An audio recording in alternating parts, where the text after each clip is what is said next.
मेरा नाम अली है और मैं रावलपिंडी का रिहायशी हूँ। आज से 9 साल पहले मेरी उम्र 17 साल थी और मैं 10वीं क्लास का तालिब इल्म था और रोज़ाना रिक्शे पर स्कूल जाया करता था। और एक दिन दूसरे मोहल्ले की एक लड़की जिसका नाम मरियम था, उसने भी मेरे साथ रिक्शे में स्कूल जाना शुरू कर दिया। वो भी 10वीं क्लास में पढ़ती थी। मैं उसे देखता रहता था और वो मुझे देखती रहती थी। बस फिर मुझसे नहीं रहा गया। मैंने एक दिन उससे उसका फ़ोन नंबर मांग लिया और उसने भी बिना किसी एतराज़ के मुझे अपना मोबाइल नंबर दे दिया। अब हमारी व्हाट्सएप पर बात होना शुरू हो गई और फिर 1 साल हो गया। हमने स्कूल को खैराबाद कह दिया। हमारे दरमियान बहुत अच्छी दोस्ती हो गई थी। हम दोनों कॉलेज जाने लगे। दोस्ती के बाद मुझे उससे बहुत मोहब्बत हो गई। मोहब्बत भी ऐसी जिसका कोई अंदाज़ा भी नहीं लगा सकता। बस फिर एक दिन मैंने उससे अपनी मोहब्बत का इजहार कर दिया और उसने भी इकरार कर दिया। बस अब फातिमा और मैं दोनों घूमने जाते, शॉपिंग करते और एक दूसरे से खूब बातें करते अपने मुस्तकबिल की। मेरे घर वालों को उस लड़की के बारे में पता था, यहाँ तक कि मेरे रिश्तेदारों को भी पता चल गया था। हम दोनों बहुत खुश थे। फिर एक दिन हमने शादी का इरादा किया। मैंने उसे कहा कि तुम अपने घर बताओ हमारे बारे में, तो जैसे ही तुम बताओगी मैं अपने घर वालों को तुम्हारे यहाँ रिश्ते के लिए भेज दूंगा। वो गैर बिरादरी से ताल्लुक़ रखती थी। मेरे घर वालों को इस रिश्ते पर कोई एतराज़ नहीं था। और फिर एक दिन मेरे घर वाले रिश्ता लेने के लिए गए तो उसके वालिद ने ये कहकर इनकार कर दिया कि हम गैरों में रिश्ता नहीं करते और मेरे घर वालों की बेइज्जती करके उन्हें घर से निकाल दिया। मैं उस वक्त बहुत मायूस हो गया। फिर उनकी फैमिली के कुछ आदमी मेरे अब्बू के दोस्त थे। मेरे अब्बू ने अपने दोस्तों को कहा कि वो उनसे बात करें, लेकिन उससे भी कोई फ़ायदा ना हुआ। उन्होंने वहाँ से भी साफ साफ इनकार कर दिया। उसके कहने पर मैंने एक बार फिर से अपने घर वालों को उसके यहाँ भेजा, लेकिन फिर से वही हुआ जिसका मुझे डर था। एक बार फिर से उन्होंने मेरे वालिद साहब को बेइज्जत करके वापस भेज दिया और इस बार उन्होंने अपनी बेटी को भी मारा हमारे घर वालों के सामने। जब ये बात मुझे मेरे घर वालों ने आकर बताई तो मैं उनके घर चला गया। उसके वालिद के सामने उसे कहा कि तुम मेरे साथ चलो। उसने मेरी बात का कोई जवाब नहीं दिया। वो कुछ नहीं बोली, बस चुप रही।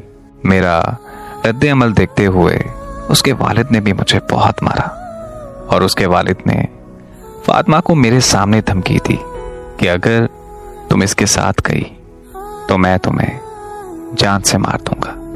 वो बहुत रोई। आखिर में उसने मुझे ये आके कहा कि प्लीज़ मुझे और रुस्वा मत करो, यहाँ से चले जाओ और मुझे हमेशा के लिए छोड़ दो। मैं उसके वालिद के पाँव पकड़ने लगा, उनके सामने किड़किड़ाने लगा, उनसे माफ़िया मांगने लगा, लेकिन उन्होंने मेरी एक न सुनी और मुझे घर से निकाल दिया। मैं अब रोज़ाना उसे देखता और बात करने की कोशिश करता, मगर वो साफ साफ इनकार कर देती थी। एक दिन उसने मुझे कहा कि तुमसे मोहब्बत करके मुझसे बहुत बड़ी गलती हो गई है। मुझे तुमसे कोई रिश्ता नहीं रखना, बस अब तुम चले जाओ मेरी ज़िंदगी से। उस दिन उसकी ये बात सुनते ही ऐसे लगता था कि जैसे कयामत टूट पड़ी हो मुझ पर। और मैं उस दिन बहुत रोया। वक्त गुजरता गया और मैंने पुलिस की जॉब के लिए अप्लाई किया हुआ था और अल्लाह का करना ऐसा हुआ कि मेरा नाम आ गया। मुझे ट्रेनिंग के लिए 1 साल के लिए शहर से बाहर जाना पड़ा। मुझे उसकी बहुत याद आती थी। मैं ट्रेनिंग मुकम्मल करके घर वापस आ गया। मेरा राब्ता तो उससे था नहीं। वापस आकर अपने कुछ दोस्तों से उसका पता करवाया कि वो अपनी जिंदगी में खुश तो है ना, ठीक तो है। तो पता करवाने पर मुझे ये मालूम हुआ कि उसकी शादी हो गई है, उसकी फैमिली के किसी लड़के के साथ। ये खबर सुनकर मैं बहुत रोया। मेरी गवर्नमेंट जॉब देखकर मेरे रिश्तेदारों ने मुझसे रिश्ता जोड़ने की बहुत कोशिश की, लेकिन मेरे दिल में सिर्फ उसी के लिए मोहब्बत थी। बस कहते हैं ना कि जिंदगी में हालात कभी भी एक जैसे नहीं रहते। जिंदगी में होता वही है जो मेरे अल्लाह को मंजूर हो। वक्त गुजरता गया और फिर मुझे एक लड़की मिली। अपने घर में वो सबसे बड़ी थी। उसके वालिद का इंतकाल हो चुका था। उसके घर में छोटे बहन भाई और एक माँ थी। सब घर वालों की जिम्मेदारी उस लड़की पर थी। मुझे ये देखकर उससे बहुत हमदर्दी हो गई और फिर मैंने उसे सहारा देना चाहा। और पता नहीं अल्लाह ताला ने कैसे मेरे दिल में बात डाल दी और मैंने उससे शादी कर ली और उससे अपनी मोहब्बत और फातिमा के बारे में भी बताया।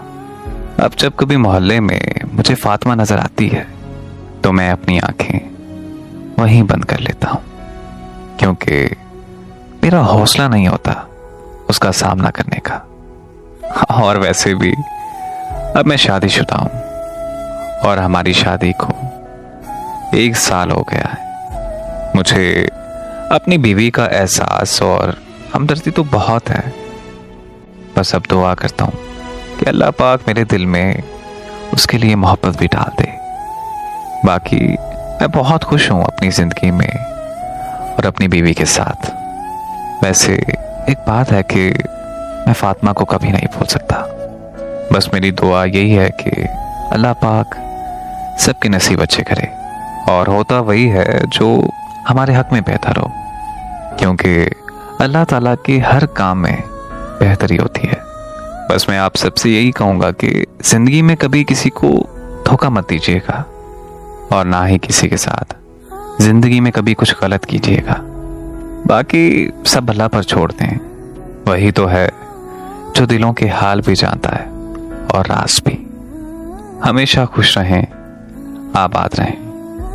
आमीन।